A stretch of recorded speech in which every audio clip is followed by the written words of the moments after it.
Mi hermana me desafió en Navidad, te desafío a desaparecer por unos días y ya verás que nadie te extrañará. Así que le dije, acepto tu desafío. Y desaparecí, pero lo que ellos no sabían era que... Mi nombre es Teresa Padilla. Cuando mi hermana me miró a través de la mesa en la cena de Navidad y dijo, te desafío a desaparecer por unos días y verás que nadie te extrañará, no lloré. No me fui furiosa. Simplemente la miré a los ojos y dije, acepto tu desafío. La habitación se quedó en silencio. 23 parientes estaban sentados alrededor de la mesa de comedor extendida de mi madre, la que había heredado de nuestra abuela, la misma que había albergado 3 generaciones de discusiones y celebraciones de la familia Padilla. Los tenedores dejaron de moverse.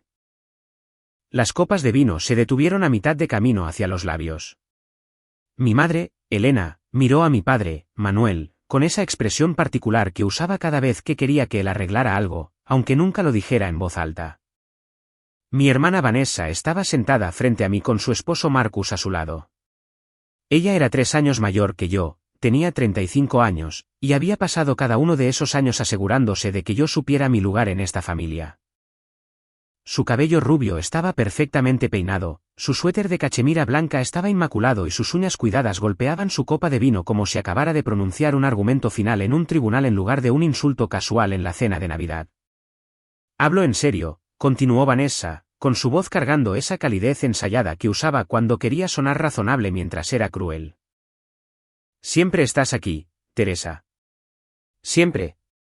En cada cumpleaños, cada día festivo, cada cena de domingo, pero ¿realmente crees que alguien se daría cuenta si dejaras de venir? Ella miró alrededor de la mesa buscando apoyo.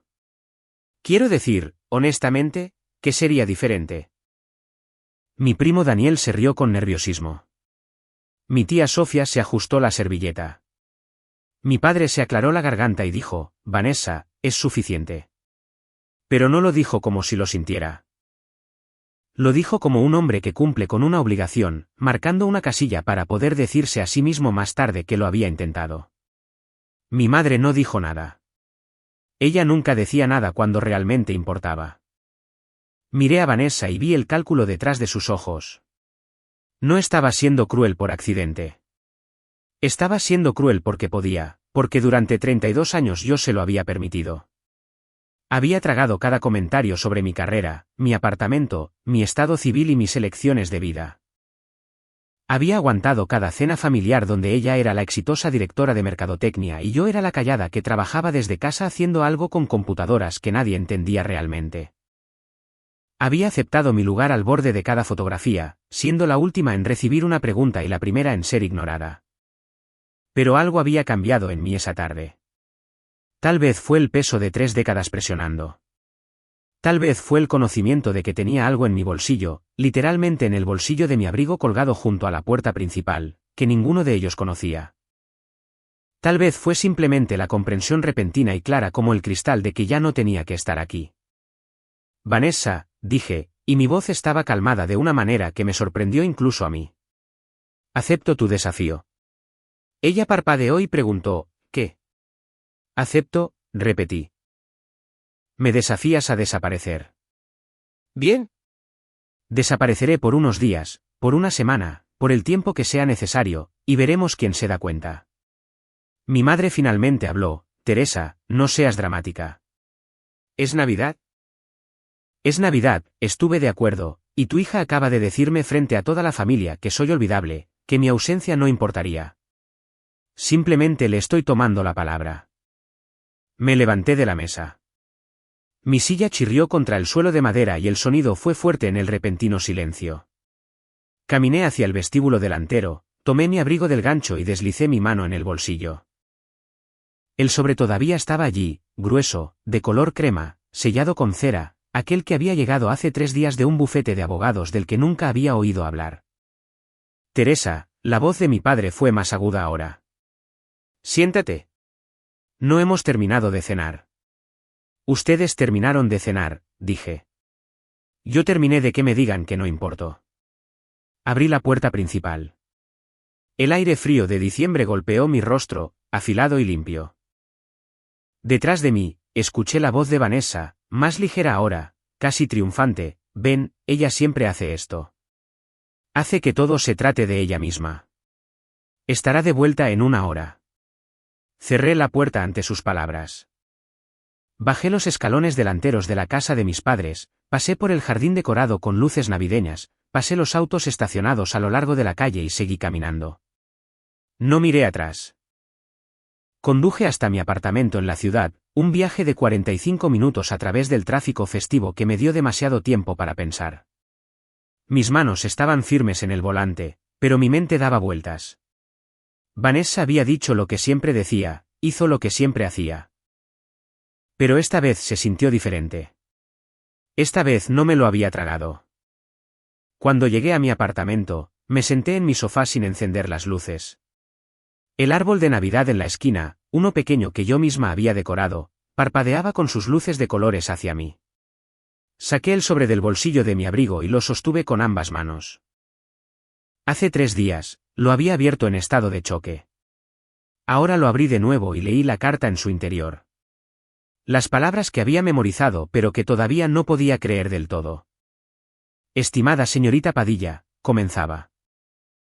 Es mi deber informarle que ha sido nombrada como la beneficiaria principal de la herencia de su abuela, Leonor Padilla, quien falleció el 15 de noviembre. La herencia incluye, entre otros activos, la casa de la familia Padilla valorada en aproximadamente $1.2 millones y un fideicomiso financiero separado que totaliza $3.8 millones. Por favor, póngase en contacto con nuestra oficina a su conveniencia más cercana para programar una reunión con respecto a la transferencia de estos activos. Su abuela también dejó una carta personal para usted, la cual le proporcionaremos durante su visita. La había leído 10 veces desde que llegó. 20 veces. Mi abuela, que había muerto sola en un hogar de ancianos hacía 6 semanas, a quien mis padres habían visitado exactamente 2 veces en su último año, a quien Vanessa había llamado una carga y un drenaje para los recursos familiares. Mi abuela me lo había dejado todo. No se lo había dicho a una sola persona. No porque lo estuviera ocultando, sino porque no sabía cómo hacerlo. Porque la noticia era demasiado grande, demasiado extraña, demasiado imposible. Porque mi abuela y yo no habíamos sido cercanas en años. Porque yo había asumido, como todos los demás, que ella no tenía nada que dejar. Pero ahora, sentada en mi oscuro apartamento en la noche de Navidad, con las palabras de mi hermana todavía resonando en mis oídos, entendí algo que no había entendido antes. Mi abuela me había visto. Ella los había visto a todos ellos y me había visto a mí. Y ella había tomado su decisión. Recogí mi teléfono y llamé al número en el membrete. Era después del horario de oficina en Navidad, pero un mensaje grabado me dio un contacto de emergencia. Dejé un correo de voz. Mi voz era firme. Mi nombre es Teresa Padilla. Recibí su carta. Necesito reunirme con usted lo antes posible. Luego hice algo que nunca había hecho antes. Apagué mi teléfono. Lo puse en un cajón y me fui a dormir. A la mañana siguiente, me desperté con el sonido del silencio. Sin notificaciones, sin llamadas perdidas, sin mensajes de texto. Revisé mi teléfono por costumbre, luego recordé que lo había apagado. Cuando lo volví a encender, había 3 mensajes. Uno de mi madre: tu padre está muy decepcionado contigo. Llámame. Uno de mi primo Daniel: oye, ¿estás bien? Vanessa solo estaba siendo Vanessa. Ven a Año Nuevo. Uno de un número que no reconocí: señorita Padilla, habla Margaret Chen de Morrison y Asociados. Recibí su mensaje. Puedo reunirme con usted mañana a las 10 de la mañana en nuestra oficina. Por favor, confirme. Confirmé. No respondí a mi madre ni a Daniel. No llamé a Vanessa. No me expliqué ante nadie. Por primera vez en mi vida, iba a dejar que mis acciones hablaran por sí mismas. La oficina legal de Morrison y Asociados ocupaba todo el piso 17 de un edificio en el distrito financiero. El vestíbulo era todo de vidrio y cromo, con personas de aspecto serio que llevaban maletines de aspecto serio. Usé mi mejor vestido, uno azul marino que había comprado en oferta hacía 2 años, y esperé no parecer tan fuera de lugar como me sentía. Margaret Chen era una mujer de unos 60 años con el cabello plateado cortado en un estilo bob afilado y anteojos de lectura que colgaban de una cadena alrededor de su cuello. Me estrechó la mano con un agarre firme y me indicó una silla frente a su escritorio. Su oficina tenía una vista del horizonte de la ciudad, con un cielo gris de diciembre presionando sobre los edificios de abajo. Señorita Padilla, dijo, sentándose. Gracias por venir. Lamento su pérdida. Gracias. Ella abrió un expediente en su escritorio lleno de papeles. Su abuela fue una mujer notable. Trabajé con ella durante 20 años. Era precisa, inteligente y tenía una idea muy clara de lo que quería. Asentí, sin saber qué decir. No sabía que mi abuela tenía un abogado. Realmente no sabía mucho sobre ella en absoluto. ¿Sabía usted que su abuela intentó dejarle algo una vez antes?, preguntó Margaret. Negué con la cabeza. Hace 10 años, ella intentó establecer un fideicomiso educativo para usted. Quería pagar su universidad, su escuela de posgrado, lo que necesitara. Su padre intervino. Él la convenció de que usted no necesitaba el dinero, que no tenía inclinaciones académicas. Y que los recursos de la familia debían enfocarse en Vanessa, quien ya estaba en la escuela de negocios y mostraba mucha promesa. Las palabras aterrizaron como piedras en mi pecho. Mi padre había hecho eso. Mi padre había convencido a mi abuela de no ayudarme. Su abuela se puso furiosa cuando descubrió la verdad, continuó Margaret. Pero para entonces ya era demasiado tarde. La oportunidad había pasado. Ella me dijo, Manuel le quitó eso a ella. Le quitó mi oportunidad de ayudarla cuando más habría importado. Así que esperó. Planificó. Y cuando supo que no le quedaba mucho tiempo, se aseguró de que no se le pudiera quitar nada de nuevo. Margaret deslizó un documento por el escritorio. Este es el fideicomiso. Es irrevocable. Eso significa que su padre no puede tocarlo, no puede impugnarlo, no puede hacer nada para cambiarlo. Su abuela lo estructuró de esa manera específicamente para evitar que él interfiriera. Miré el documento. Los números nadaron ante mis ojos. 3.8 millones de dólares. La casa en la calle Hawthorne, la misma donde mi abuela había criado a mi padre, donde yo había pasado las tardes de verano de niña, donde Vanessa una vez rompió un jarrón y me culpó, y yo fui castigada por ello. Hay más, dijo Margaret. Su abuela le dejó una carta. Me pidió que se la entregara en persona. Me entregó un sobre de color crema con mi nombre escrito con una letra temblorosa. Lo abrí con cuidado, consciente de que Margaret me observaba, consciente de mi propio corazón latiendo demasiado rápido. Mi queridísima Teresa, comenzaba la carta. Si estás leyendo esto, entonces Margaret ha hecho su trabajo. Y yo me he ido. Necesito que sepas algo que debí haberte dicho hace años. Siempre fuiste mi favorita. No porque fueras mejor que Vanessa, sino porque eras más amable. Porque te sentabas conmigo en el jardín cuando nadie más lo hacía. Porque me hacías preguntas sobre mi vida y realmente escuchabas las respuestas. Porque eras la única que me veía como una persona en lugar de una obligación. Vi cómo tu padre te quitaba cosas. Vi cómo lo volcaba todo en Vanessa y te dejaba sin nada.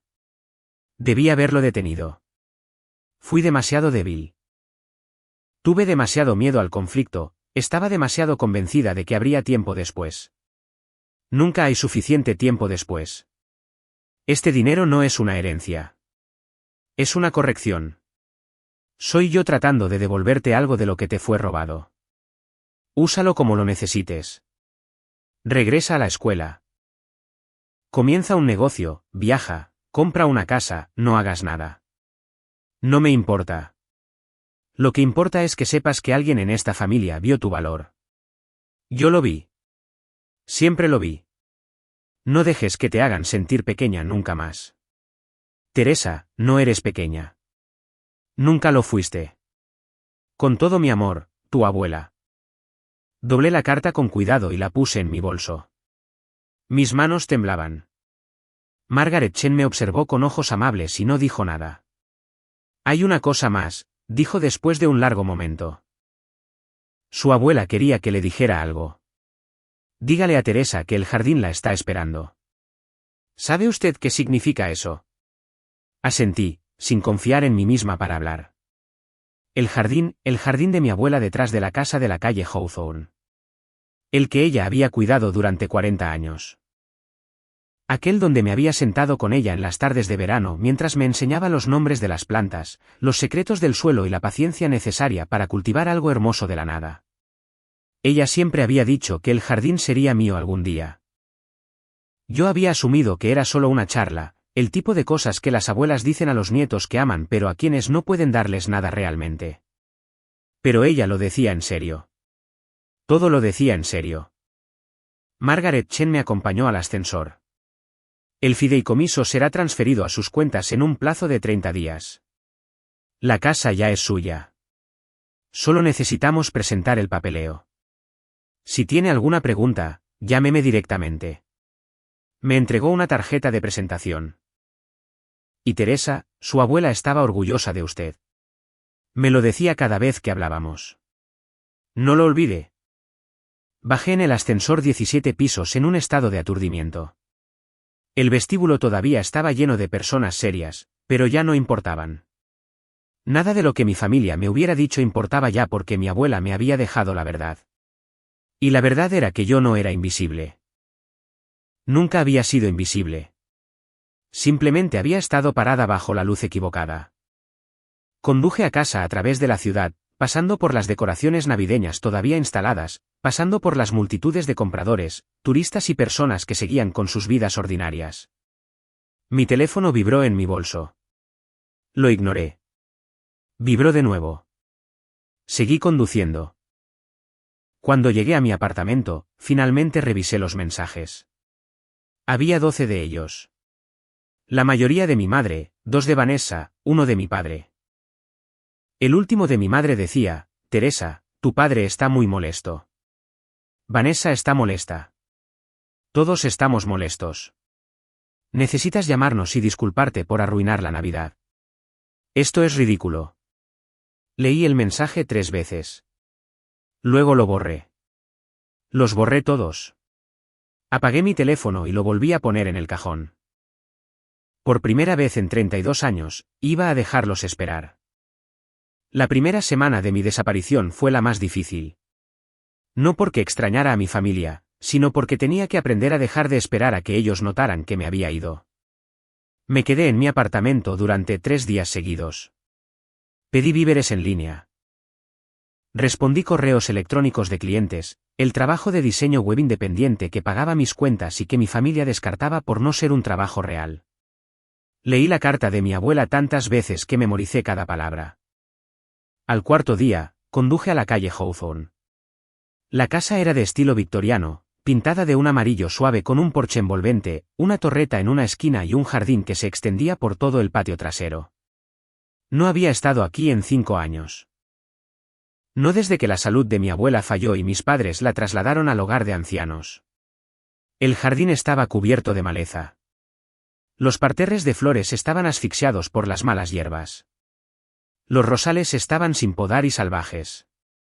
Me senté en los escalones del porche trasero y lo miré. Esto era mío ahora. Todo. La casa, el jardín, los recuerdos. Podía venderla. Podía vivir en ella. Podía quemarla hasta los cimientos si quisiera. Era mía. Mi teléfono seguía apagado en un cajón en mi apartamento. No lo había revisado en 4 días. No tenía idea de si alguien había notado que me había ido. Esa noche, conduje a un hotel al otro lado de la ciudad y me registré bajo un nombre falso. Pagué en efectivo. Me dije a mí misma que estaba siendo paranoica. Me dije que mi familia en realidad no vendría a buscarme. Pero había aprendido algo de la carta de mi abuela, algo que no había entendido completamente antes. Mi padre me había robado. Me había quitado mi oportunidad de educación, la ayuda de mi abuela y mi futuro. Y lo había hecho de manera silenciosa, metódica, sin que nadie lo supiera nunca. Si podía hacer eso, ¿qué más podría hacer? Llamé a Margaret Chen a la mañana siguiente.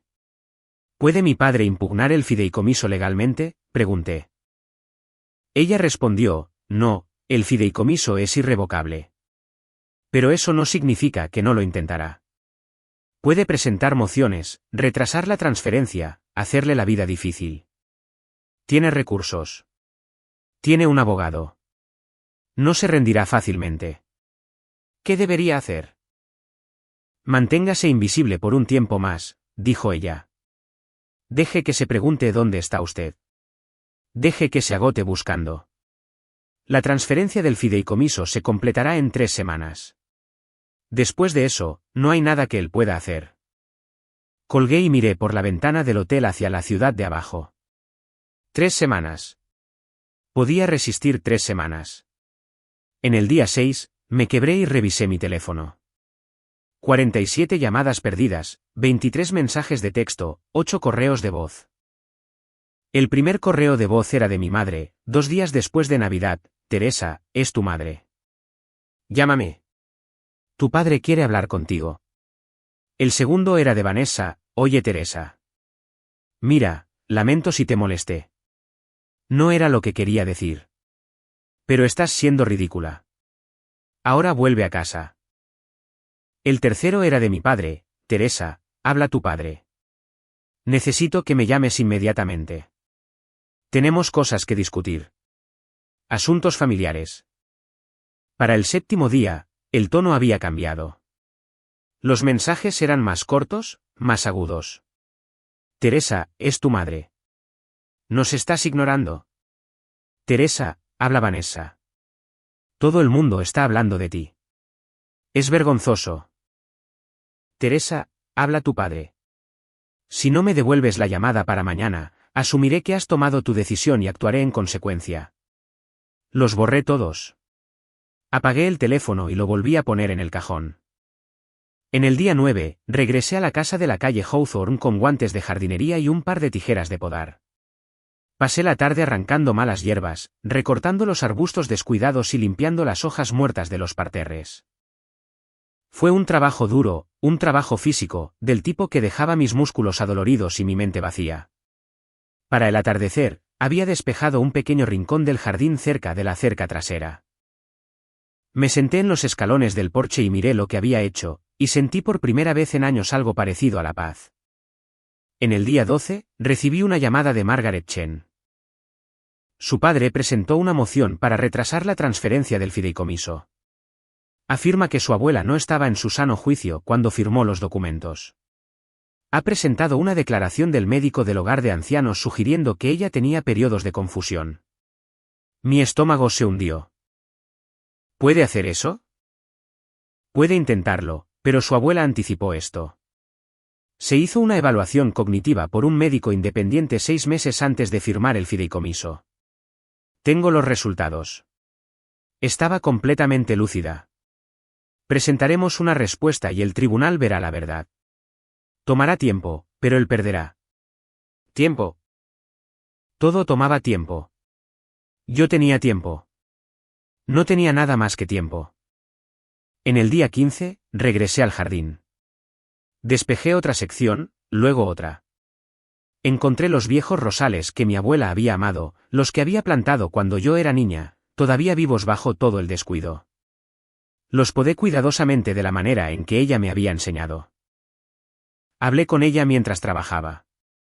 Le conté sobre el fideicomiso, sobre la casa, sobre el desafío de Vanessa y mi desaparición. Le dije que lamentaba no haberla visitado más en esos años finales.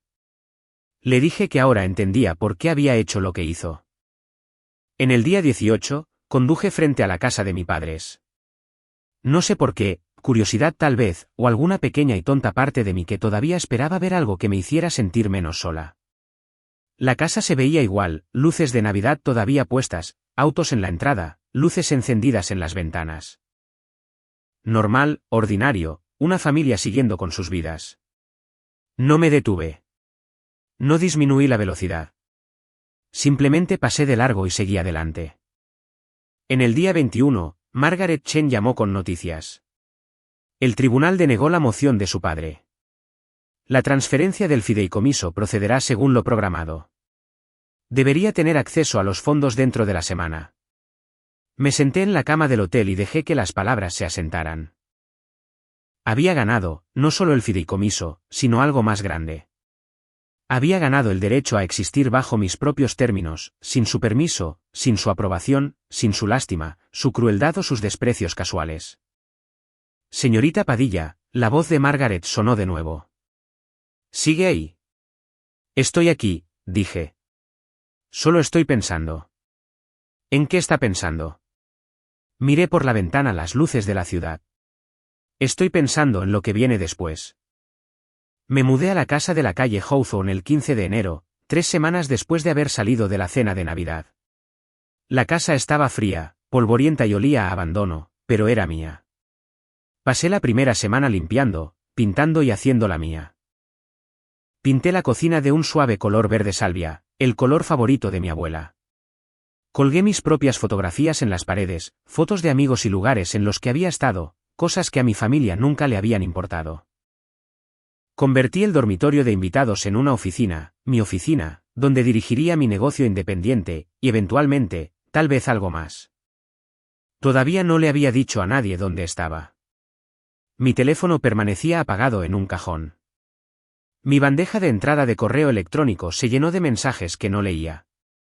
Mi madre dejó correos de voz que borré sin escuchar. Mi padre envió una carta, formal y fría, exigiendo que me pusiera en contacto con él inmediatamente con respecto a asuntos familiares.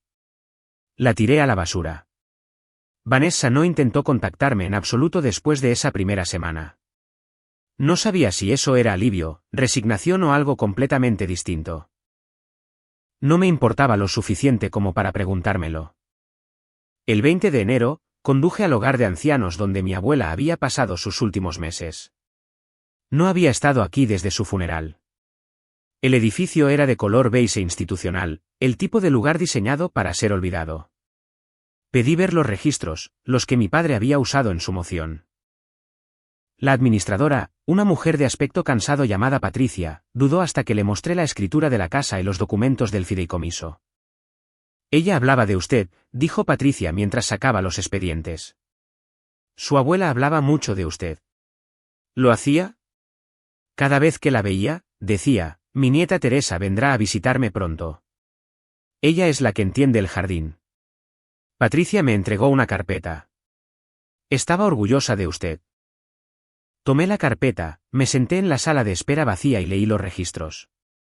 Notas del médico, informes de enfermería, registros de medicamentos y, allí en el medio, una sola hoja de papel que no esperaba. Una carta escrita a mano por mi abuela, fechada 2 semanas antes de morir, dirigida a mí, pero nunca enviada. Mi queridísima Teresa, escribo esto porque no sé si te veré de nuevo. Las enfermeras aquí son amables, pero no son familia.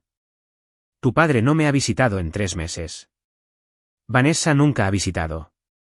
Tu madre envía tarjetas en los días festivos, de esas con firmas impresas. Pero tú.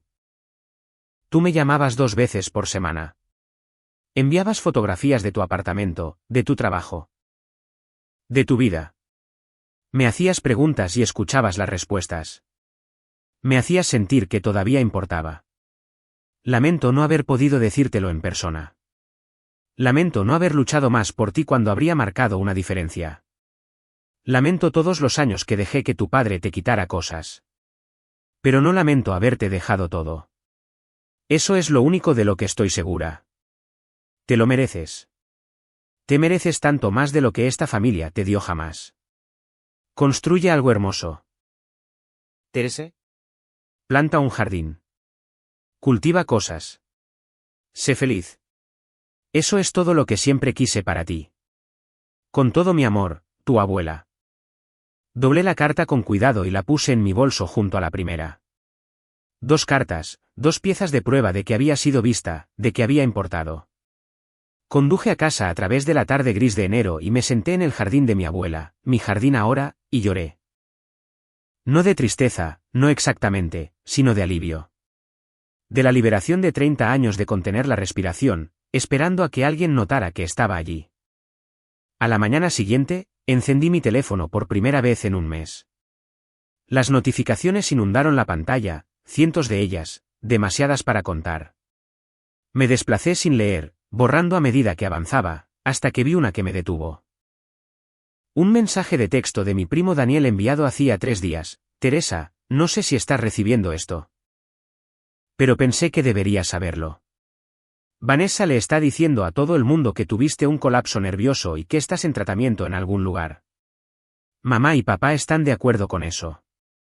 Están diciendo que no estás bien. Yo no les creo, pero pensé que deberías saberlo. Leí el mensaje 3 veces. Luego me reí. No fue una risa feliz, ni una risa triste. Fue una risa de pura incredulidad asombrada. Vanessa le estaba diciendo a la gente que yo estaba en tratamiento. Mis padres estaban apoyando la historia. Me estaban borrando en tiempo real, convirtiendo mi desaparición en una prueba de mi inestabilidad, haciéndose pasar por la familia preocupada en lugar de las personas que me habían echado. Llamé a Margaret Chen. ¿Pueden hacer eso? Difundir mentiras sobre mí. Pueden decir lo que quieran, dijo ella. La pregunta es si usted quiere detenerlos. Podría demandar por difamación. Podría enviar una carta de cese y desista. Podría presentarse en la próxima reunión familiar y dejar que se expliquen ante todos los que escucharon los rumores. Lo pensé. Pensé en entrar en la casa de mi madre, en medio de otra cena familiar, y observar sus rostros mientras se daban cuenta de que yo no estaba rota, ni en tratamiento, ni nada de lo que habían afirmado. Todavía no, dije. Que hablen. Dejen que construyan su historia. Hará que la verdad sea mucho más satisfactoria cuando finalmente salga a la luz. Margaret guardó silencio por un momento. Su abuela aprobaría esa respuesta. Colgué y miré por la ventana hacia el jardín. Los primeros signos de la primavera empezaban a mostrarse. Pequeños brotes verdes empujando a través del suelo. Nuevas cosas creciendo, cosas que yo había plantado. Pensé en Vanessa contándoles a sus amigos y compañeros de trabajo sobre su hermana inestable.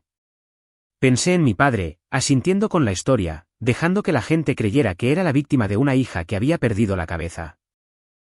Pensé en mi madre, silenciosa como siempre, dejando que las mentiras se extendieran sin corrección. Y pensé en mi abuela, quien había pasado años observando y esperando, planeando su movimiento con tanto cuidado que nadie pudo detenerlo. Yo era su nieta. Había aprendido de la mejor. Recogí mi teléfono y llamé a Daniel. Respondió al segundo timbrazo. ¿Teresa? Oh, Dios mío, ¿dónde estás? Todo el mundo dice que estás en un hospital en algún lugar. ¿Estás bien?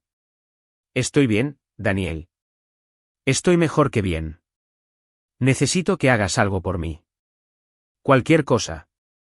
¿Qué? Necesito que me invites a la próxima reunión familiar, pero no le digas a nadie que voy a ir. Hubo una pausa. Teresa, ¿qué estás planeando? Miré el jardín, los brotes verdes empujando a través del suelo. Estoy planeando volver a casa. La invitación llegó 3 semanas después. La fiesta de cumpleaños de Daniel, el 15 de marzo, en la casa de mis padres. La misma casa de la que me había ido hacía 3 meses. La misma mesa de comedor donde Vanessa me había desafiado a desaparecer. La misma familia que había pasado esos 3 meses diciéndole a todo el mundo que yo era inestable, que estaba rota y en tratamiento en algún lugar. Respondí que sí. No se lo dije a nadie excepto a Daniel. En las semanas previas a la fiesta, me preparé, no con ira, ni con fantasías de venganza, sino con la fría y clara certeza de alguien que finalmente entendía su propio poder.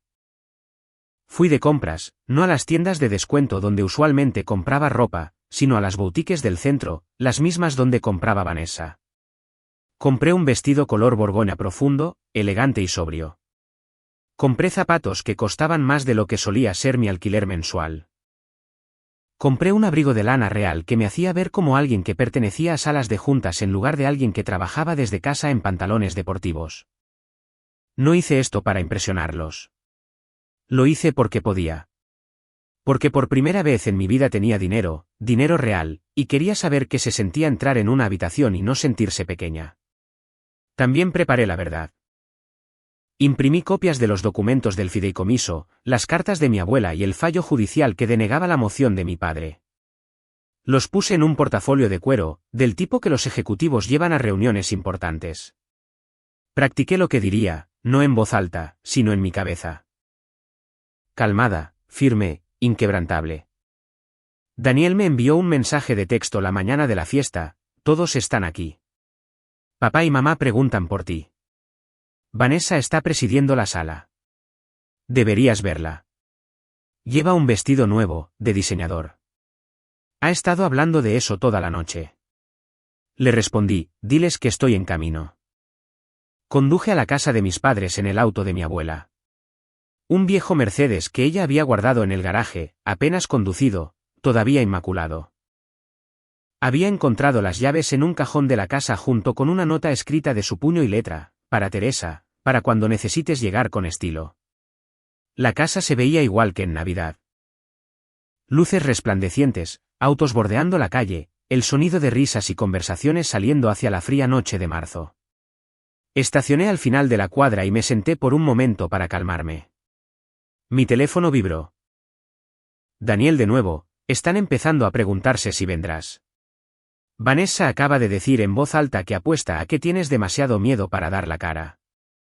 Mamá la mandó callar, pero no con mucha fuerza. Sonreí. Salí del auto, alisando mi vestido, y caminé hacia la puerta principal. No toqué. No toqué el timbre. Simplemente abrí la puerta y entré. La primera persona en verme fue mi tía Sofía, de pie en el pasillo con una copa de vino. Su rostro pasó por una serie de expresiones: confusión, reconocimiento, asombro, en unos 2 segundos. Teresa, dijo, y su voz salió extrañamente aguda. ¿Estás aquí? Estoy aquí, dije. Pasé junto a ella hacia la sala de estar. 23 rostros se volvieron hacia mí. Los mismos 23 rostros de Navidad, más algunos extras, amigos de mis padres, vecinos, personas que había conocido toda mi vida. Me miraron como si fuera un fantasma. Mi madre fue la primera en hablar. Estaba de pie junto a la chimenea y su rostro se había puesto pálido. Teresa, no sabíamos que vendrías. Lo sé, dije. Ese era el punto. Mi padre dio un paso adelante. Se veía más viejo de lo que recordaba, más cansado, pero sus ojos eran los mismos, fríos, evaluadores, calculando cómo manejar esta variable inesperada.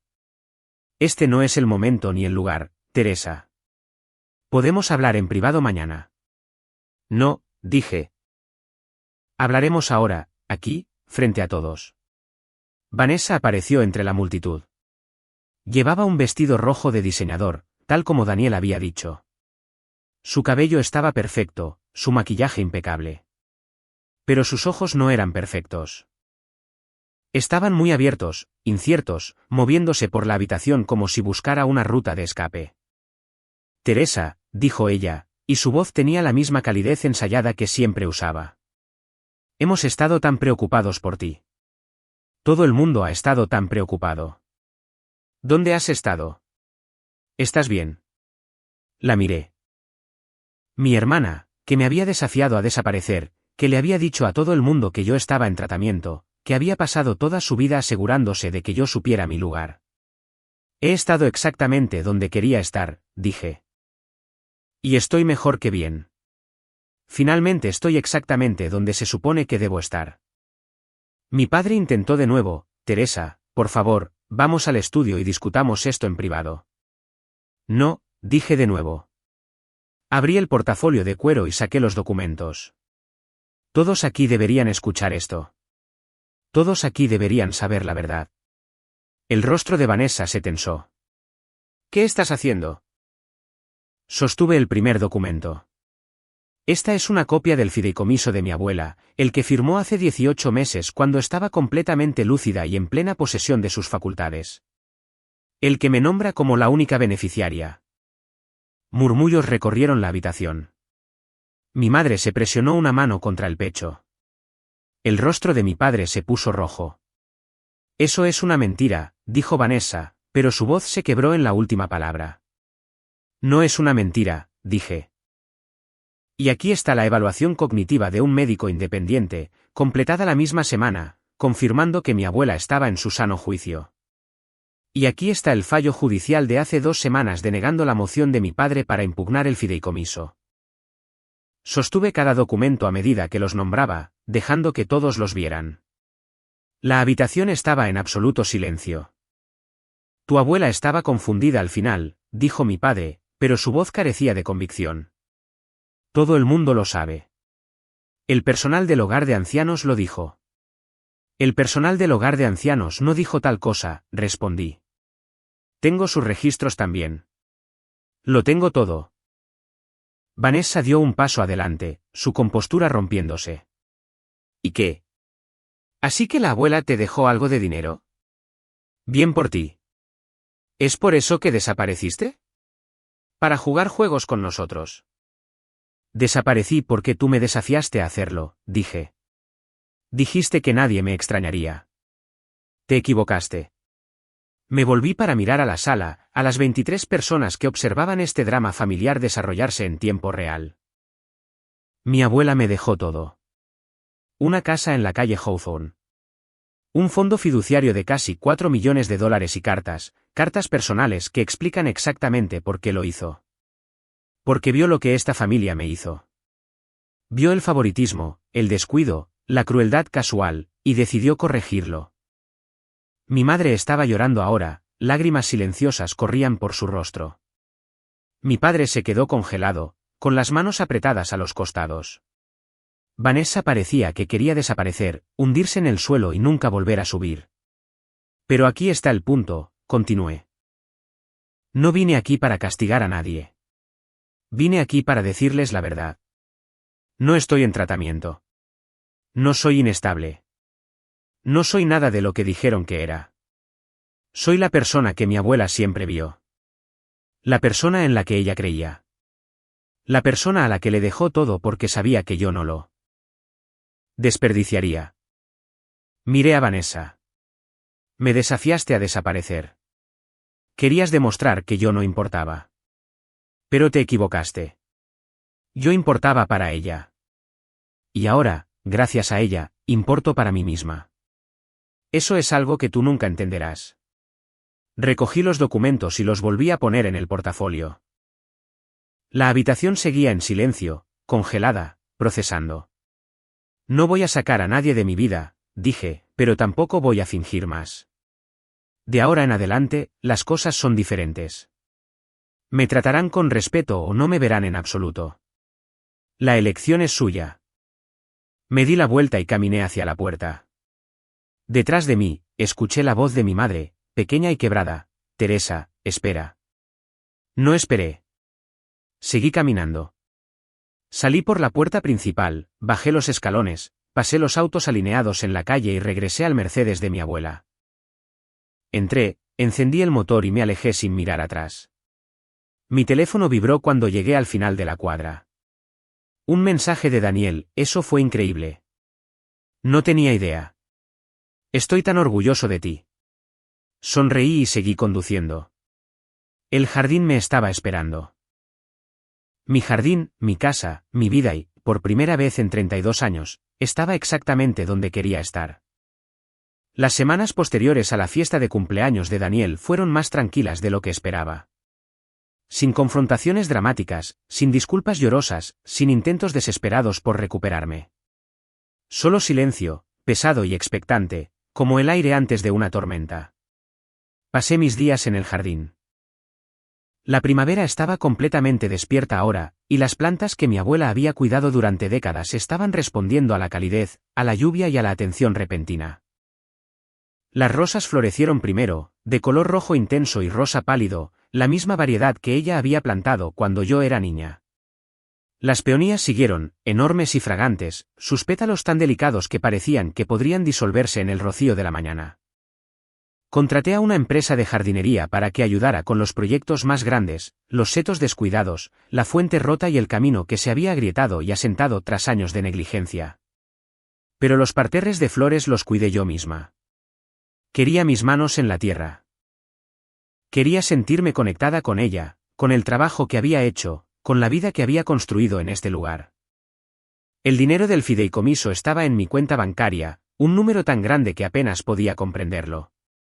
Pagué mis préstamos estudiantiles, los que había estado cargando durante 10 años, los que mi padre nunca conoció porque nunca preguntó. Reservé dinero para impuestos, para el mantenimiento de la casa y para emergencias. Invertí el resto de manera conservadora, tal como Margaret Chen aconsejó. No iba a desperdiciar esto. No iba a darles la razón. Mi trabajo independiente continuó, pero ahora aceptaba menos clientes, solo los proyectos que me interesaban. Rediseñé un sitio web para una organización local sin fines de lucro, construí una tienda en línea para una pequeña panadería y creé un portafolio para un fotógrafo cuyo trabajo admiraba. Ya no se sentía como trabajo. Se sentía como una elección. Mi madre llamó 2 veces. Dejé que ambas llamadas fueran al correo de voz. El primer mensaje fue corto, incómodo: Teresa, es tu madre. Espero que estés bien. Llámame si quieres hablar. El segundo fue más largo, más emotivo: Teresa, sé que no he sido la madre que te merecías. Sé que dejé que sucedieran cosas que no debí haber permitido. No estoy pidiendo perdón. Solo pido una oportunidad para explicarme. Por favor, llámame. No llamé. No porque la estuviera castigando, sino porque no sabía qué decir. 30 años de silencio no podían deshacerse en una sola llamada telefónica. Vanessa no llamó en absoluto. Supe a través de Daniel que ella había dejado de hablar de mí por completo, que le decía a la gente que no quería discutir dramas familiares, que se estaba enfocando en su carrera y su matrimonio. No sabía si eso era vergüenza, estrategia o algo completamente distinto. No pasé mucho tiempo preguntándomelo. Mi padre envió una carta formal, escrita en el membrete de su oficina. Llegó en un sobre grueso con una dirección de remitente que reconocí de mi infancia, de los años en que todavía esperaba su aprobación. Teresa, escribió, escribo para abordar los eventos de los últimos meses. Quiero dejar claro que actué en lo que creía que eran los mejores intereses de la familia. Tu abuela era anciana y vulnerable. Y yo tenía preocupaciones sobre su estado mental en el momento en que firmó los documentos del fideicomiso. Esas preocupaciones eran genuinas, independientemente de cómo se retrataron en el tribunal. Dicho esto, reconozco que el resultado no fue como esperaba. Tienes el dinero y la casa ahora. Y no hay nada que yo pueda hacer para cambiar eso. Acepto la decisión del tribunal.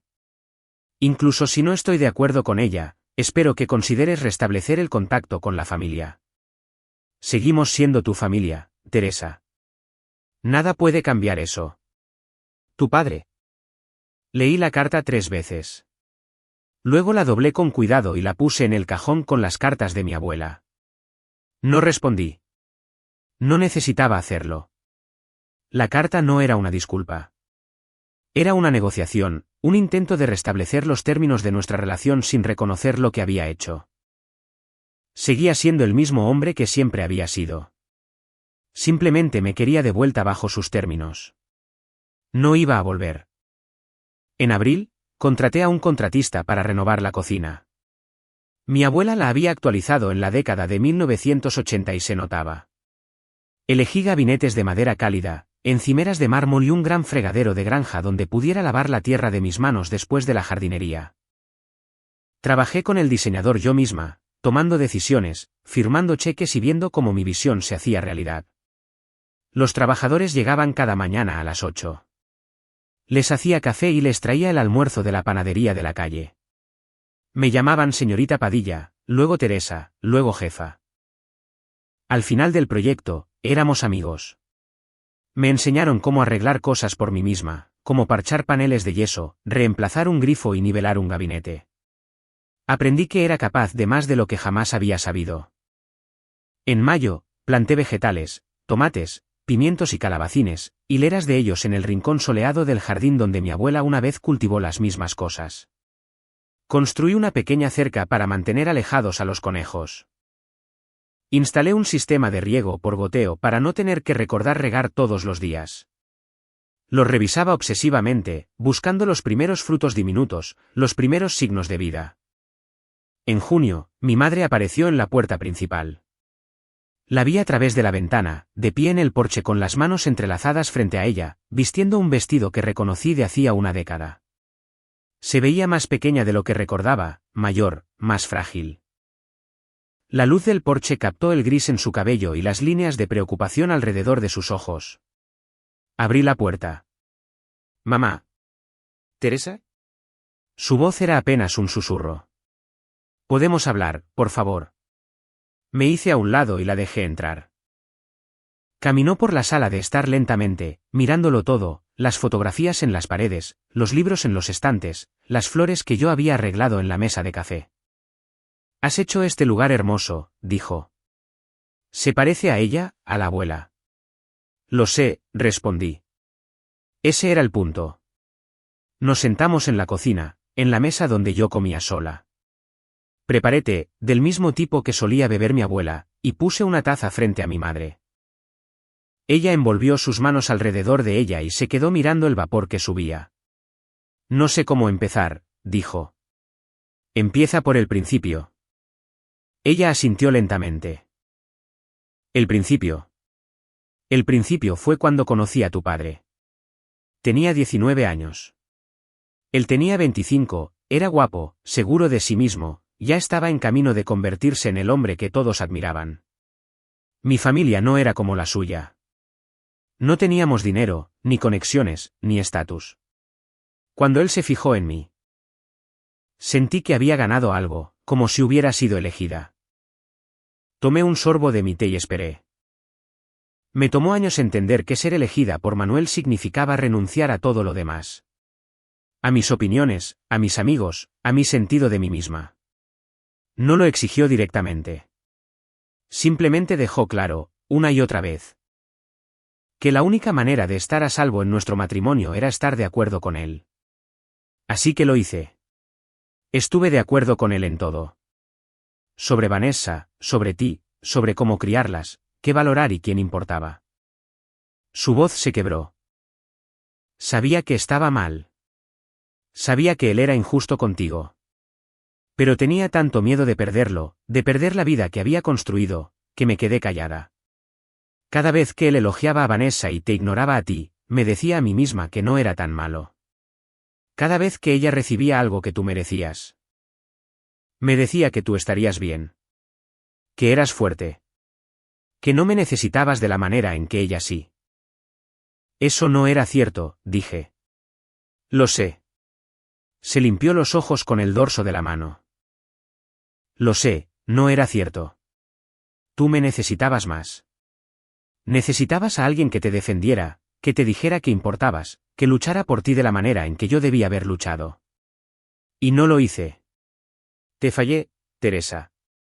He cargado con ese fracaso cada día durante 30 años. Nos sentamos en silencio por un largo momento. El reloj en la pared hacía tic-tac. El refrigerador zumbaba. Afuera, un pájaro cantaba en el jardín. ¿Por qué estás aquí, mamá? Me miró con ojos húmedos. Porque no quiero morir sin intentarlo. Porque tu abuela me demostró que nunca es demasiado tarde para hacer lo correcto.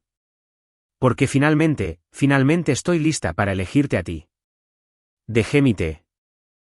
Elegirme significa elegir la verdad. Significa admitir lo que me hiciste a mí y a cualquiera que pregunte. Significa enfrentarse a papá incluso cuando sea difícil. Significa estar presente de manera consistente y confiable por el resto de nuestras vidas. ¿Puedes hacer eso? Ella asintió. Puedo intentarlo. Intentarlo ya no es suficiente. Necesito certeza. Se quedó callada un momento.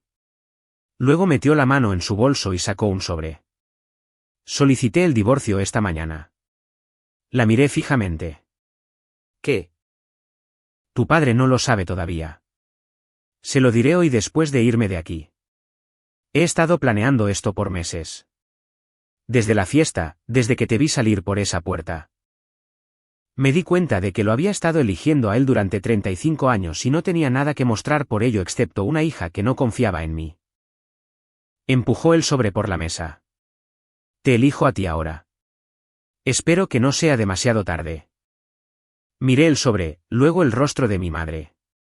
Estaba aterrorizada. Podía verlo en el temblor de sus manos, en la tensión alrededor de su boca, en la forma en que se sostenía como si estuviera preparándose para un impacto. Pero ella estaba aquí. Ella había venido. No es demasiado tarde, dije. Pero va a tomar tiempo. Ella asintió, con lágrimas corriendo por su rostro. Tengo tiempo. Tengo el resto de mi vida. Nos sentamos juntas en la cocina mientras la luz de la tarde se desvanecía. Dos mujeres aprendiendo a ser madre e hija por primera vez. No fue fácil. Fue incómodo, doloroso y lleno de silencios que se extendían demasiado. Pero fue un comienzo. Y un comienzo era más de lo que jamás había tenido antes. La noticia del divorcio de mis padres se extendió por la familia como un incendio forestal. Daniel me llamó el día después de la visita de mi madre, con una voz que era una mezcla de asombro y algo que sonaba casi como admiración. ¿Lo sabías?, preguntó. ¿Sabías que ella iba a hacerlo? Sabía que lo estaba pensando, dije. No sabía que ya lo había solicitado. Tu padre está perdiendo la cabeza. Ha llamado a todo el mundo quejándose, culpando a tu madre, culpándote a ti, culpando al fantasma de la abuela. Vanessa no habla con nadie. Marcus me dijo que ella no ha salido de la casa en 3 días. No sentí satisfacción. No sentí mucho de nada, excepto un extraño y distante alivio. Mi madre había tomado su decisión. Lo que sucediera después era entre ella y el hombre con el que había pasado 35 años casada. El divorcio fue definitivo en agosto. Rápido para los estándares legales porque mi padre no lo impugnó. Creo que estaba demasiado aturdido para luchar. Había pasado toda su vida seguro de que tenía el control, de que todos a su alrededor eventualmente se alinearían. El hecho de que mi madre se fuera fue una violación del orden natural. No supo cómo responder. Se mudó a un condominio al otro lado de la ciudad, más pequeño que la casa, más silencioso. Me llamó una vez por semana después de que el divorcio fuera definitivo. Dejé que fuera al correo de voz. Su mensaje era corto, cortante, la voz de un hombre que no sabía cómo disculparse pero que lo intentaba de todos modos. Teresa, habla tu padre. Sé que las cosas han sido difíciles entre nosotros. Me gustaría hablar si estás dispuesta. Avísame. No le devolví la llamada. Mi madre venía al jardín todos los domingos. Trabajábamos juntas durante unas horas, desmalezando, podando y plantando, y luego nos sentábamos en el porche y bebíamos té y hablábamos, de cosas pequeñas al principio, el clima, las plantas y los vecinos. Luego sobre cosas más grandes, su infancia, su matrimonio y sus arrepentimientos. Me contó sobre el día en que mi abuela intentó establecer el fondo de educación. Como mi padre se enfureció contra ello, llamándolo un desperdicio de dinero, insistiendo en que Vanessa era la que tenía potencial y que yo nunca lo usaría adecuadamente. Como ella se quedó al lado y no dijo nada, viéndolo destruir mi oportunidad de una vida diferente. Pienso en ese día todo el tiempo, dijo ella. Si hubiera hablado, si le hubiera dicho que estaba equivocado, todo podría haber sido diferente. Tal vez, dije. O tal vez él habría encontrado otra manera de quitarlo. La abuela así lo creía.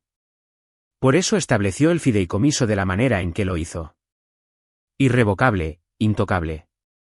Sabía que él lo intentaría de nuevo. Mi madre asintió lentamente. Ella era más inteligente que todos nosotros. Vio lo que venía y se preparó para ello. Desearía haber aprendido de ella antes. En septiembre, me inscribí en un programa de diseño de paisajes a tiempo parcial en el colegio comunitario. No era un título que necesitara, no por dinero o estatus o algo que mi familia entendiera. Era algo que quería, algo para mí misma. Estudié biología vegetal, ciencia del suelo y principios de diseño.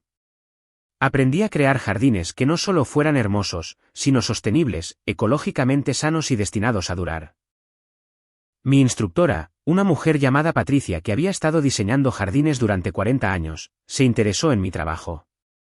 Visitó el jardín de la calle Hawthorne y caminó por él lentamente, tocando las hojas de las plantas, examinando el suelo y asintiendo para sí misma. Tienes un don, dijo. Este espacio se siente amado. Eso es algo que no se puede enseñar. Era de mi abuela, respondí. Solo estoy continuando lo que ella comenzó. Bien. Eso es exactamente lo que un jardín necesita, alguien que continúe lo que se comenzó. Me miró con ojos agudos y sabios. Deberías pensar en hacer esto profesionalmente. No el diseño web independiente. ¿Esto? Eres buena en ello. La idea se quedó conmigo mucho después de que ella se fuera, un negocio de diseño de paisajes. Mi propia empresa haciendo el trabajo que amaba en los espacios que entendía. Era aterrador, emocionante y completa y absolutamente mío. En octubre, Vanessa apareció en la casa. Estaba en el jardín cuando escuché el portazo de un auto, luego pasos en el camino. Miré hacia arriba y allí estaba ella, mi hermana, parada al borde de los parterres de flores con jeans de diseñador y un suéter crema, luciendo completamente fuera de lugar entre la tierra y las plantas. Teresa, su voz era cuidadosa, controlada. ¿Podemos hablar?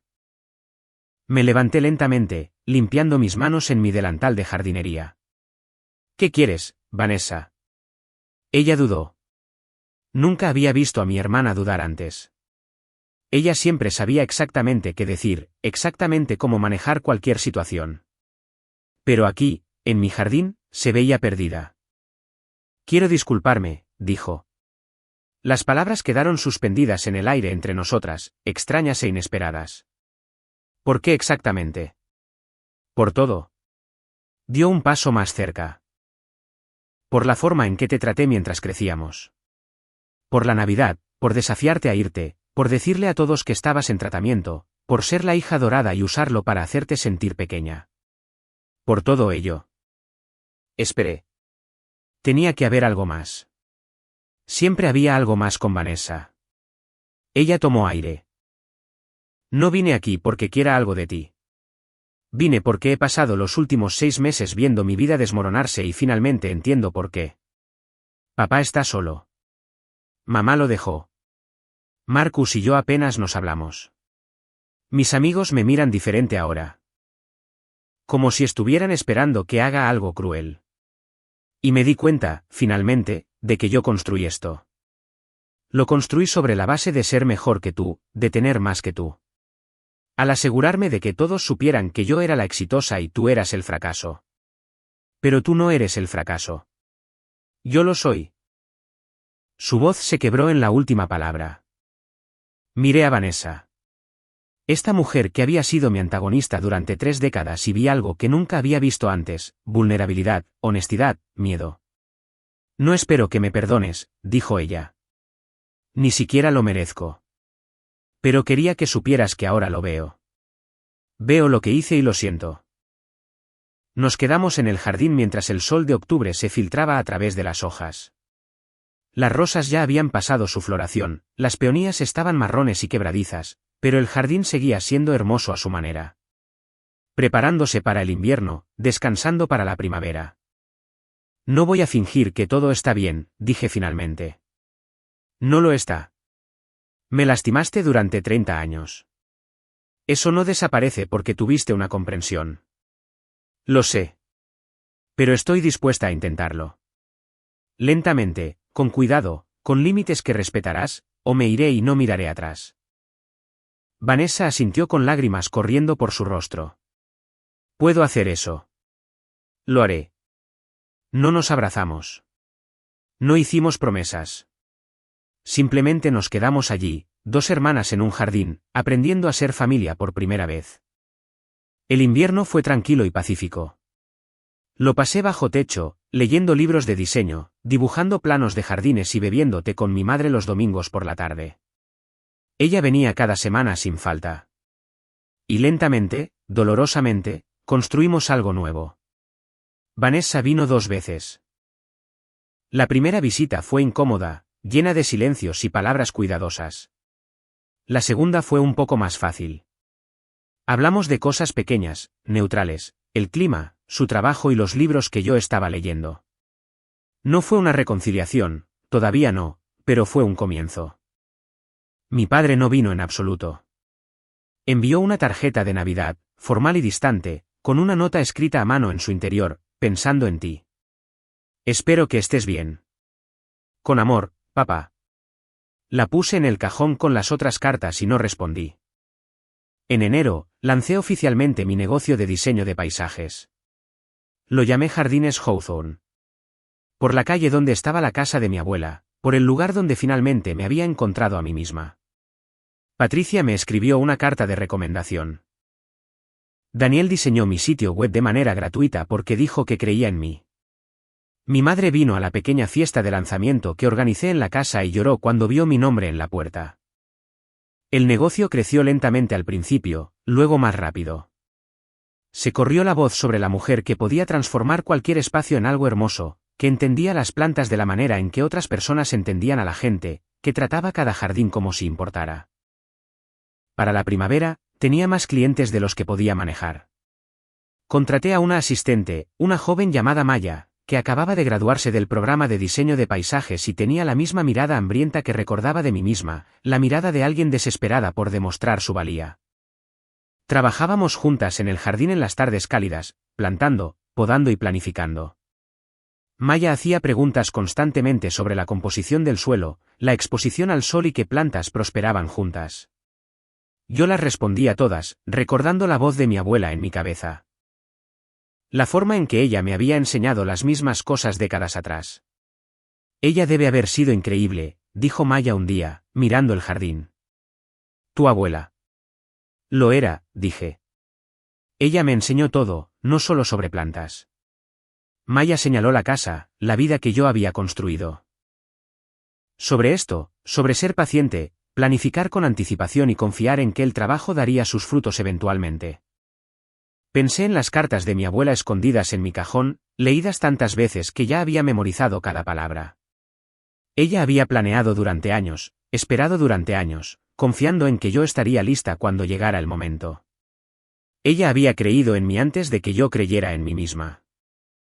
Ella me enseñó eso también, dije. En marzo, un año después de la fiesta de cumpleaños de Daniel, recibí una invitación por correo. Papel crema grueso, caligrafía elegante, una dirección de remitente que no reconocí. La abrí con cuidado, esperando una boda o una recaudación de fondos o algo más que probablemente rechazaría. Era de mi padre. Teresa, decía la nota manuscrita en su interior, sé que no tengo derecho a pedirte nada, pero me gustaría verte si estás dispuesta. Tengo cosas que necesito decir, cosas que debí haber dicho hace mucho tiempo. Por favor. Considera reunirte conmigo en el jardín de la casa Hawthorne a la hora que elijas. Esperaré tu respuesta. Me quedé mirando la carta durante mucho tiempo. Mi padre pidiendo permiso. Mi padre ofreciéndose a venir a mi territorio, a mi jardín, bajo mis términos. Era algo tan pequeño, un gesto tan básico de respeto, y sin embargo era la primera vez en 33 años que lo hacía. Llamé a mi madre. Papá quiere reunirse. Ella se quedó callada por un momento. ¿Qué dijiste? No he dicho nada todavía. Quería pensarlo. Piensa en lo que tú necesitas, Teresa. No en lo que él necesita, ni en lo que nadie más necesite. ¿Qué necesitas tú? Lo pensé durante 3 días. Caminé por el jardín al amanecer y al anochecer, observando cómo cambiaba la luz, viendo crecer las plantas, viendo florecer la vida que había construido en el espacio que mi abuela me había dejado. Leí sus cartas de nuevo, las 2 que lo habían cambiado todo. Pensé en la niña que yo había sido. La que se sentaba al borde de cada fotografía. La que se tragaba cada insulto. La que creía que era invisible. Esa niña ya no estaba. En su lugar había alguien que conocía su propio valor. Alguien que había construido algo hermoso de la nada. Alguien que no necesitaba la aprobación de nadie para existir. Le respondí a mi padre con 3 frases, sábado a las 10 de la mañana. En el jardín. Allí estaré. Llegó exactamente a las 10, caminando por el sendero que yo misma había colocado, a través de la puerta que yo había reparado, hacia el jardín que yo había restaurado. Se veía mayor de lo que recordaba, más pequeño de alguna manera, disminuido por el año de soledad y consecuencias. Su traje era el mismo, costoso y bien cortado, pero ahora le quedaba diferente, como un disfraz que ya no le ajustaba. ¿Teresa? Se detuvo a unos metros de distancia, como si no estuviera seguro de si se le permitía acercarse más. Gracias por aceptar verme. Asentí. Quería hablar. Miró alrededor del jardín, a las rosas, las peonías y los huertos, a la fuente que yo había arreglado y al camino que había repavimentado. Has hecho un trabajo hermoso aquí. Tu abuela estaría orgullosa. Ella es la razón por la que pude hacerlo. Él asintió lentamente. Lo sé. Ahora lo sé. Tomó aire. Estaba equivocado, Teresa. Sobre todo. Sobre ti, sobre tu abuela, sobre el fideicomiso, sobre la forma en que te traté toda tu vida. Estaba equivocado y lo siento. Las palabras aterrizaron en algún lugar profundo dentro de mí, en un lugar que yo pensaba que estaba entumecido. Había esperado 33 años para escucharlas. Había dejado de creer que alguna vez vendrían. ¿Por qué ahora?, pregunté. ¿Por qué no antes? Porque tenía miedo. Su voz se quebró. Miedo de admitir que estaba equivocado. Miedo de perder el control. Miedo de que, si reconocía tu valor, tendría que reconocer lo mucho que te había fallado. Era más fácil seguir creyendo mi propia historia, aquella donde yo era el buen padre y tú eras el problema. Me miró con ojos húmedos. Pero no soy el buen padre. Nunca lo fui y tú nunca fuiste el problema. Yo lo fui. He pasado este último año solo, realmente solo por primera vez en mi vida, y he tenido que enfrentar lo que hice a tu madre, a ti. A tu abuela. No puedo deshacerlo. No puedo arreglarlo. Pero puedo decirte la verdad. Lo siento. Lo siento mucho. Miré a mi padre. Este hombre que había ocupado un lugar tan grande en mi infancia, que parecía una fuerza de la naturaleza, inamovible y eterno. Ahora era solo una persona, defectuosa y rota y finalmente honesta. Gracias por decir eso, dije. Significa algo, pero no lo arregla todo. Lo sé, se limpió los ojos. No estoy pidiendo perdón. Estoy pidiendo una oportunidad, una pequeña, de estar en tu vida, de la manera en que tú me lo permitas. Bajo tus términos, siempre bajo tus términos. Pensé en mi abuela, en su paciencia, en los años que había esperado por el momento adecuado. Pensé en el jardín, en la forma en que las cosas crecen lentamente, primero las raíces, luego los tallos, luego las hojas y después las flores. Nada bueno sucede rápido. No puedo prometer nada, dije, pero estoy dispuesta a intentarlo. Lentamente, con cuidado, con límites. Él asintió, con el alivio y la gratitud reflejados en su rostro. Entiendo. Respetaré cualquier límite que establezcas. Nos quedamos en el jardín por mucho tiempo, sin hablar, simplemente estando allí. El sol subió más alto, calentando las flores, calentando el suelo, calentando algo entre nosotros que había estado congelado durante décadas. Cuando se fue, caminando de regreso por el sendero que yo había construido, lo vi irse y sentí algo que no esperaba. No fue perdón, no todavía, sino el comienzo de algo, una semilla plantada en buen suelo, esperando la primavera. Pasaron 2 años. 2 años de reconstrucción lenta y cuidadosa. 2 años de límites, de paciencia y del tipo de crecimiento que no puede apresurarse. Mi padre venía al jardín cada 2 sábados. Caminábamos juntos y él hacía preguntas reales sobre mi trabajo, mi vida y mis planes. Escuchaba las respuestas. No interrumpía, ni corregía, ni ofrecía consejos no solicitados. Simplemente escuchaba.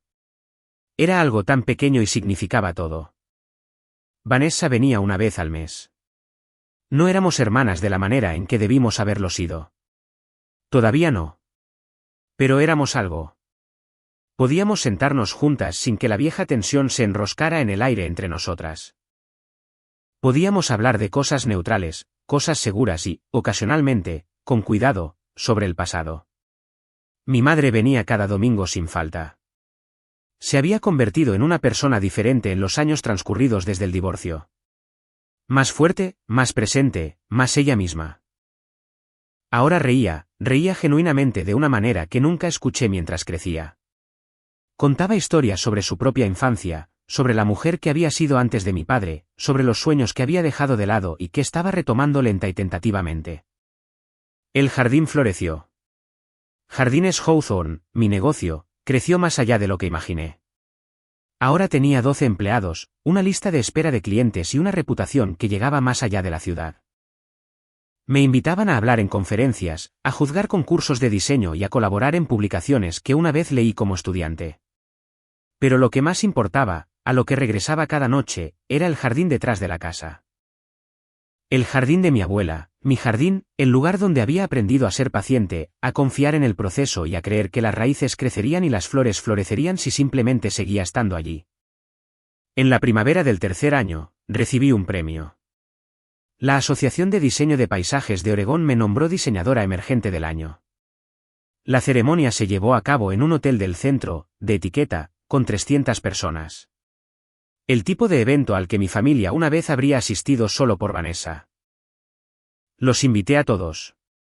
Mi madre, mi padre, Vanessa, Daniel, mis tíos y mis primos. No sabía quién vendría. No sabía si se sentarían juntos o separados, si se hablarían o fingirían no verse. Solo sabía que los quería allí, en la audiencia, viéndome recibir algo que me había ganado. La noche de la ceremonia, estaba tras bambalinas con un vestido que había comprado para la ocasión. Un verde profundo, el color de las hojas nuevas en primavera.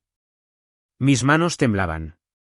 Maya, que había venido como mi asistente y mi amiga, me apretó el brazo y me dijo que estaría bien. Solo sé tú misma, dijo ella. Por eso estás aquí. Cuando llamaron mi nombre, subí al escenario frente a 300 personas. Las luces eran brillantes, demasiado brillantes para ver a la audiencia claramente, pero podía distinguir formas, rostros, las primeras filas donde mi familia estaba sentada. Acepté el premio, una pesada escultura de cristal que captaba la luz y lanzaba arcoíris por todo el escenario. Me acerqué al micrófono y miré a la multitud. Gracias, dije. No llegué aquí sola. Tuve ayuda. Tuve personas que creyeron en mí antes de que yo creyera en mí misma. Miré hacia la primera fila donde apenas podía distinguir el rostro de mi madre húmedo por las lágrimas. Mi abuela fue una de esas personas. Ella me dejó más que dinero y una casa. Me dejó la prueba de que fui vista, de que importaba, de que valía la pena invertir en mí. Ese regalo cambió mi vida. Hice una pausa para calmarme. También tuve personas que no creyeron en mí. Personas que me dijeron directa e indirectamente que yo no era suficiente, que nunca sería suficiente. Solía pensar que tenían razón. Solía pensar que mi trabajo era encogerme, ocupar menos espacio. Aceptar las migajas de atención y afecto que se me cruzaran. La multitud estaba en silencio, escuchando. Estaba equivocada. Yo nunca fui el problema. El problema era un sistema familiar que nos enseñó a algunos que éramos dorados y a otros que éramos invisibles. Me tomó 32 años aprender eso. Me tomó perderlo todo para encontrarme a mí misma. Miré a la audiencia, a las formas que no podía ver del todo, a las personas que habían venido a celebrarme. Todavía estoy aprendiendo.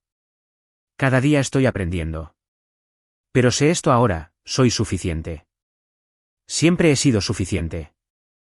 Y si hay alguien allí afuera esta noche que se siente invisible, que siente que no importa, que siente que nunca será visto, quiero que me escuches. Eres suficiente. Siempre has sido suficiente. No dejes que nadie te diga lo contrario. El aplauso fue atronador. Me quedé allí sosteniendo mi premio y dejé que me envolviera. Después, en el salón de recepción, mi familia me encontró. Mi madre me abrazó primero, fuerte y feroz. Estoy tan orgullosa de ti, susurró. Tu abuela estaría tan orgullosa. Mi padre estaba detrás de ella, incómodo e incierto. Cuando mi madre se retiró, él se acercó lentamente como si se acercara a algo sagrado. Teresa, dijo él, eso fue hermoso. Tú eres hermosa. Siento que me haya tomado tanto tiempo verlo. Miré a mi padre, este hombre que había causado tanto dolor, que había pasado tantos años ciego a mi valor. Lo estaba intentando. Eso era todo lo que podía pedir. Gracias por venir, dije. Vanessa apareció a su lado. Estaba llorando. Lágrimas reales, no del tipo teatral que había usado durante tantos años. Estoy tan orgullosa de ti, dijo ella. Sé que no tengo derecho a decir eso, pero lo estoy. Extendí mi mano y tomé la suya. Tienes el derecho. Estamos trabajando en ello. Eso es lo que importa. Daniel apareció con una copa de champán para cada uno de nosotros. Mi madre rió, esa risa genuina que yo había aprendido a amar. Mi padre se quedó a un lado, observando, aprendiendo su nuevo lugar en esta familia que se estaba reconstruyendo lenta, dolorosa y hermosamente. Y en el centro de todo, estaba yo con mi premio, mi gente y mi vida. Finalmente, plena y completamente mía. Han pasado 5 años desde que salí de aquella cena de Navidad. 5 años desde que mi hermana me desafió a desaparecer y acepté su reto. 5 años desde que aprendí que no era invisible, que nunca lo había sido, que simplemente había estado parada bajo la luz equivocada. Tengo 37 años ahora. Jardines Hawthorne emplea 12 personas y tiene una oficina en un almacén convertido en el Distrito de las Artes. Diseñamos paisajes para hogares, negocios y espacios públicos. Creamos belleza en lugares que habían olvidado que podían ser hermosos. Todavía hago el trabajo yo misma a veces, metiendo mis manos en la tierra, recordando por qué comencé. El jardín detrás de la casa de la calle Hawthorne es famoso en el vecindario. La gente pasa caminando solo para mirarlo, para ver qué está floreciendo, para captar un vistazo de la mujer que lo cuida. No me importa. Me gusta saber que la belleza que mi abuela plantó sigue creciendo, sigue extendiéndose, sigue tocando a personas que ella nunca conoció. Mi madre viene cada domingo, igual que siempre. Tiene el cabello gris ahora, líneas de risa y un pequeño apartamento propio donde pinta acuarelas y organiza reuniones de su club de lectura. Me dice que es más feliz de lo que ha sido nunca. Le creo. Mi padre viene cada 2 sábados. Se ha suavizado de maneras que nunca creí posibles. Es voluntario en un jardín comunitario, enseñando a los niños cómo plantar vegetales, cómo ser pacientes, cómo ver crecer las cosas. Me dice que es el trabajo más significativo que ha hecho en su vida. También le creo a él. Vanessa y yo cenamos una vez al mes. No somos cercanas de la manera en que algunas hermanas lo son, esas que terminan las frases de la otra y comparten su ropa. Pero somos algo. Estamos aprendiendo. Ella me cuenta sobre su trabajo, su matrimonio y sus luchas. Yo escucho. Yo le cuento sobre los míos. Ella me escucha de vuelta. No es perfecto. Es real. Daniel sigue siendo mi primo favorito. Viene al jardín los fines de semana de verano con sus hijos, que ya tienen edad suficiente para ayudar a desmalezar. Me llaman tía Teresa y hacen infinitas preguntas sobre las plantas. Las respondo todas, recordando otro jardín, otra maestra, otra niña aprendiendo a crecer. Las cartas de mi abuela todavía están en mi cajón, desgastadas y suaves de tanto leerlas.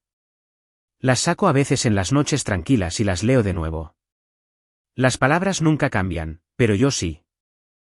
Cada vez que las leo, soy alguien nuevo, alguien que ha crecido un poco más, aprendido un poco más, convirtiéndose un poco más en sí misma. Ahora sé lo que mi abuela estaba tratando de decirme. No se trataba del dinero. Nunca se trató del dinero. Se trataba de ser vista. Se trataba de tener a alguien en tu esquina, alguien que creyera en ti tan completamente que planificó tu futuro incluso cuando no estaría allí para verlo. Se trataba del legado, no de la riqueza, sino del amor. El jardín me enseñó que las raíces crecen profundamente, invisibles durante años antes de que aparezca la primera flor. El trabajo ocurre en la oscuridad, en el silencio, en la acumulación paciente de fuerza. Y luego, un día, sin previo aviso, llega la floración y todos los que la ven piensan que sucedió de la noche a la mañana. No saben de los años de preparación, del cuidado silencioso, de la fe en que algo hermoso estaba por venir.